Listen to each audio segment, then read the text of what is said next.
Listen to a conversation between a TOEFL professor and a student after class. Hello, Linda. Can I help you? Yes, Professor.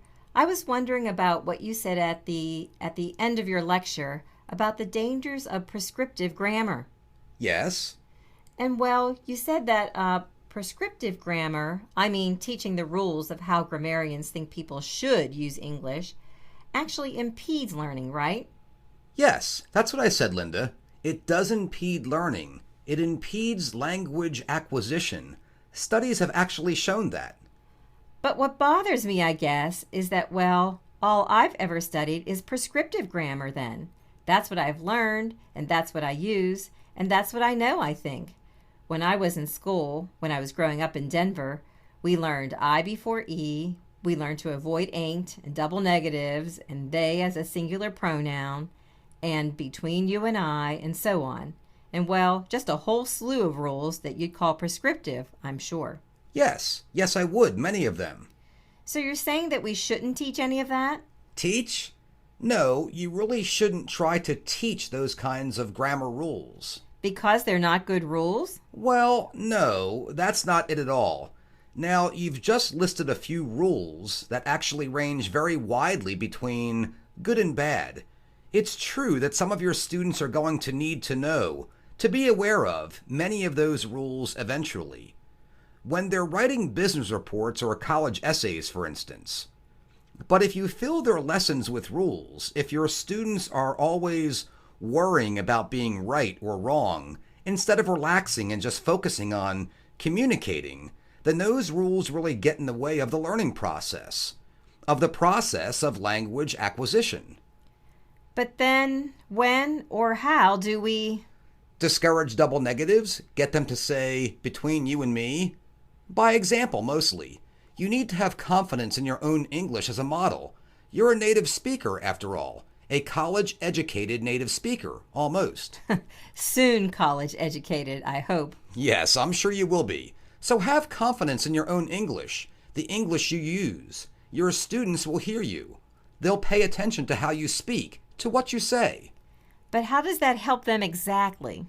It lets them realize for themselves those many small elements of the language that preoccupy some grammarians so much. Tell me, Linda, why do TOEFL students take classes? Well, to learn to speak English, don't they? Precisely. So that's what you want them to be able to do, to be doing in class, speaking English. Now, if I'm a student and I say to you, I don't brought my homework today, do you understand what I mean? Well, sure. You mean you didn't bring your homework. So I communicated successfully, didn't I? Well, yes, but... And it's important that that success should be rewarded. But if the teacher responds instead with no, you should say didn't bring, then the student all too often feels embarrassed or chastened, or he loses self-confidence. Not all of them, of course, but many do. The student withdraws psychologically from participation in the communication process. And this is deadly. This is dangerous. What you want to do is complete the communicative act.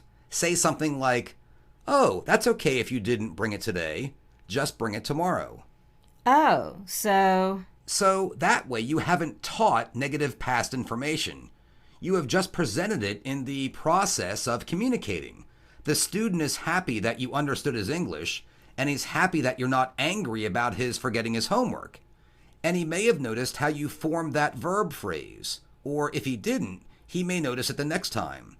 Research shows that over time, this kind of positive reinforcement produces a much steeper learning curve.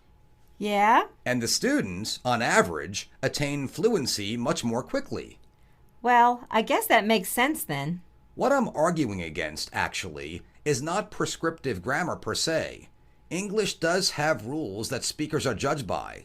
What I'm protesting is prescriptive teaching, with the teacher as lawgiver. That's what can be counterproductive. I think I'm beginning to get it, Dr. Dickens. Thank you very much. Will you be talking more about this later? Oh yes, we'll be discussing this in detail in our next class, so don't be late. Okay, I won't. Thank you for your time. See you Tuesday.